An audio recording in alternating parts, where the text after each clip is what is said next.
Good morning, সুপ্রভাত। কেমন আছো সবাই? সবাই খুব ভালো আছো, সুস্থ আছো। কী ব্যাপার, একটু আগেই রোদ ছিল, এখন যেন এমন অন্ধকার করে এসছে, মনে হচ্ছে এখনই বৃষ্টি নামবে। এখন পরিবেশ সম্পর্কে না কিছু বলা যায় না যে কখন কি হবে। মোটামুটি এখন একটা টাইম হয়েছে, মানে উঠে আমার এডিটটা কালকে একদমই করা হয়নি। এডিটটা কমপ্লিট করলাম, এবার সেভে বসিয়ে আমি বাকি রেডিটুকু হব। ফ্রেশ হয়ে গেছি, নিচে গিয়ে সমস্ত কিছু টুকটাক যেগুলো সকালের থাকে সেগুলো সব কিছু কমপ্লিট। এখন জাস্ট রেডি হওয়ার আগে একটু খেয়ে নেব। এখন যেহেতু আমি খেয়ে যাই তো একটা আলাদা কাজ থাকে, সোনার খাবারটা বানাবো, দেন আমি খাবো। খেয়ে দিয়ে ওর ব্যাগ ঠ্যাগ গুছিয়ে তারপর আমি চেঞ্জ করে নেব। এবার হয়তো সব গাছের ফলনই বেশি, আম গাছের তো কোনো কথাই নেই। আমাদের ওপরে আম গাছেও প্রচুর বোল এসছে। আর যেই গাছে কোনো দিন কিছু দেখতেই পাইনি সেই গাছেও এবার দেখার সৌভাগ্যটা হলো। এই দেখো, এখানে দেখেছো কত বোল এসছে। এটা হচ্ছে কি যেন, আমি শুধু নামটা ভুলে যাই আর লিচুর ভাই বলতে থাকি। আশফল, আশফল গাছ, যেটা অনেক বছর ধরেই আশা করা হয় যে একটু ফল হবে, কিন্তু সেটা আর চোখে দেখে ওঠা সম্ভব হয় না। মানে এর আগের বারও এইরকম একটা সিঁড়ি বেরিয়েছিল, মানে এরকম যে এখন যেটা দেখছো এরকম একটা সিঁড়ি বেরিয়েছিল, কিন্তু হয়তো ফল টল সেরকম হয়নি, ঝরে গেছিলো। কিন্তু এবার না প্রচুর, মানে দেখে না চোখ সার্থক। এতগুলো বছর ধরে শুধু আশাই করা হয় যে আশফল হবে, মানে দেখবো একটা আলাদাই ব্যাপার, ছোট হোক বড় হোক যেমনই হোক, কিন্তু কোনো বাড়ি আশফল হয়নি। এইবার আশফল গাছে প্রচুর বলে এসছে। তো আশা করছি এবার আমের মতন আশফলও তোমাদের সাথে শেয়ার করতে পারবো, আর আমরাও খেতে পারবো গাছের আশফল। আর অবশ্যই করে আশফল হলে তো আমি সবার জন্য নিয়েও যাবো স্কুলে। তো ওপর দিকটাতে না অনেকটা, আমি ছাদে গেলে তোমাদেরকে খুব ভালো করে দেখাবো, ওপর থেকে আরও সুন্দর লাগে। আর এখান থেকে হাত দিয়ে পারতে পারবো, আমটা যেমন ছাদে হাত দিয়ে পারতে পারি, এটাও হাত দিয়ে পারতে পারবো।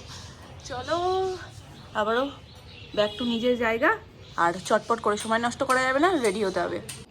সকালের কাজ, জামা কাপড় চলে গেছে মেশিনের মধ্যে, এই যে আর 42 মিনিট লাগবে, তো এটা হতে থাকুক। চলে এসো।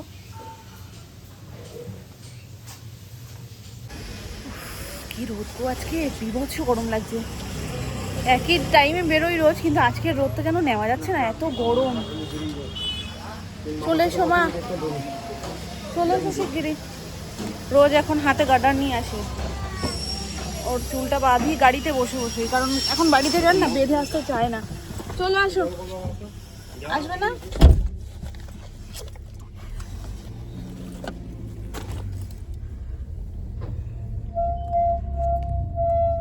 দাদু পারে সাথে নিয়ে গেট দিতে?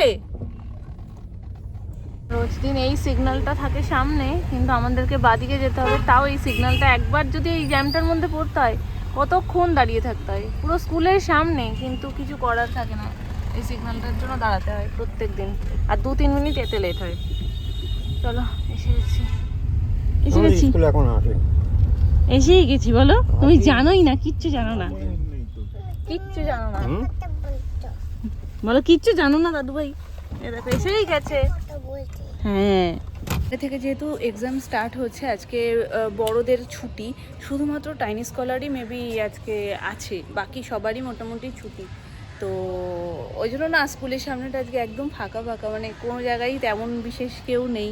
তো আমি ভাবলাম আমাদের গ্রুপেও হয়তো কেউ তেমন আসবে না, কিরকম অদ্ভুত টাইপের চুল তাড়াহুড়োতে হয়ে গেছে। আমি ভাবলাম আজকে মনে আমাদের গ্রুপেও তেমন কেউ আসবে না। তো দেখলাম প্রিয়াঙ্কা এসে, ওকে আমি ফোন করেছিলাম, ও বলছে ওর আজকে হাজব্যান্ডের বার্থডে, তো বলছে আমি সবটা সামলে উঠতে পারলে যাবো, কারণ এক্সামটা রয়েছে ওদের, যেহেতু ওরকম কোনো প্রিপারেশন বাড়িতে নিতে বলছে না। আজকেও আমি ম্যামকে এক্ষুনি জিজ্ঞেস করলাম, ম্যাম কী প্রিপারেশন নেবো বাড়িতে? বলছে তেমন কিচ্ছু করতে হবে না, কারণ আমরা সবটা করিয়ে নিচ্ছি, আর প্রতিদিনই ওরা করছে, খুব ভালোভাবে করছে, তো অসুবিধা নেই, ওই জন্যই ও রোজ দিন স্টার পাচ্ছে। তো ওটা নিয়ে আলাদা করে কোনো হেডেক নিতে হবে না, সব ঠিক আছে। তো ওই জন্য একদমই স্কুল কামাই করি না, যদি না খুব প্রয়োজন কিছু হয়, যেমন কালকে আসিনি, শুধুমাত্র আমার দরকারটা ছিল, কাজটা ছিল, তাই না হলে ওদের যে এই যে আসছে যাচ্ছে এবং এই যে রোজ দিন শিখছে, এটাতেই ওদের রিভিশন হয়ে যাচ্ছে, এখান থেকেই তো প্রশ্নগুলো পড়বে, যা আসবে এক্সামে তো এখান থেকেই আসবে, তো ওটাই ওদের দরকার আর কি। তো ওই জন্য আজকে আমি আর কামাই করালাম না, যে আজকে একটা দিন, তারপরে কালকে স্যাটারডে সানডে পরপর 2 দিন ছুটি, আর মানডে থেকে তো এক্সামই স্টার্ট হয়ে যাবে।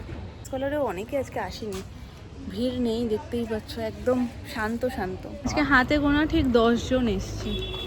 10 জন কি হয়তো আমরা যারা দাঁড়িয়েছিলাম 10 জন ছিলাম, আর হয়তো 1-2 জন পরে আসছে, 12-13 জন এরকম।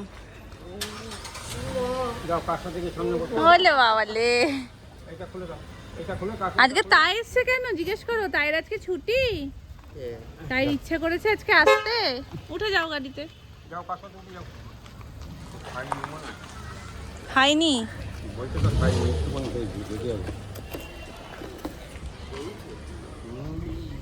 খাইনি না।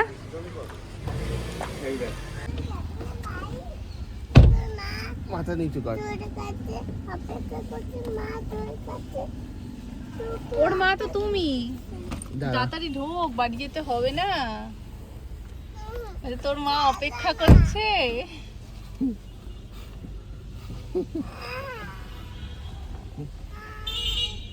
মামা তুমি করো না। জল 1 বোতল ছিল, 1 বোতলের থেকে একটু কম ছিল। মামা তুমি ধরো না। সিটবেল্ট লাগা।